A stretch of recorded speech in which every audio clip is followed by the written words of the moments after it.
নমস্কাৰ সকলোকে পুনৰবাৰ স্বাগতম জনাইছো মোৰ চেনেলটিত আপোনালোকে স্ক্ৰীনত এখন নটিফিকেশ্যন দেখা পাইছে আৰু এই নটিফিকেশ্যনখন দিয়া হৈছে ফ্ৰম ডক্টৰ ওম প্ৰকাশ IAS মিছন ডাইৰেক্টৰ সমগ্ৰ শিক্ষা অসমৰ ফালৰ পৰা আৰু দিয়া হৈছে to the inspector of school all district the district elementary education officer all district the district mission coordinator all district আৰু এই নটিফিকেশ্যনখনৰ বিষয়বস্তু হ'ল observation of the 11th international day of yoga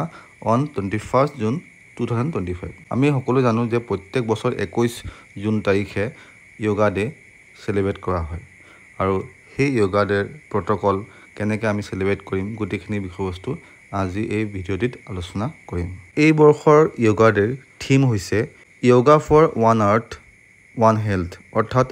এক পৃথিৱীৰ বাবে এক স্বাস্থ্য যোগ দিৱস সফল ৰূপে উদযাপন কৰিবলৈ আয়ুষ মন্ত্ৰালয়ে এক ব্ৰেণ্ডিং কিট মুক্ত কৰিছে ইয়াত কমন য়োগা প্ৰটোকল আৰু সিগনেচাৰ ইভেন্টছৰ তথ্য উপলব্ধ বিদ্যালয় বা প্ৰতিষ্ঠানসমূহে yoga.ayush.gov.in এই পৰ্টেলটিত নিজৰ নাম পঞ্জীয়ন কৰিব লাগিব অংশগ্ৰহণৰ তথ্য গুগল শ্বীট যোগে জমা দিব লাগিব লিংক আপোনালোকে স্ক্ৰীনত দেখা পাইছে 21 জুনত সকলো বিদ্যালয়ে পুৱা 6:30 বজাৰ পৰা 7:45 লৈকে যোগা শিবিৰ অনুষ্ঠিত কৰিব প্ৰত্যেক জিলাই এজন নোডেল অফিচাৰ নিযুক্ত কৰিব যিয়ে তথ্য সংগ্ৰহ আৰু ৰিপৰ্টিং সমন্বয় কৰিব যোগ হ'ল শান্তিৰ পথ সুস্বাস্থ্যৰ হেতু আহক একেলগে উদযাপন কৰোঁ এই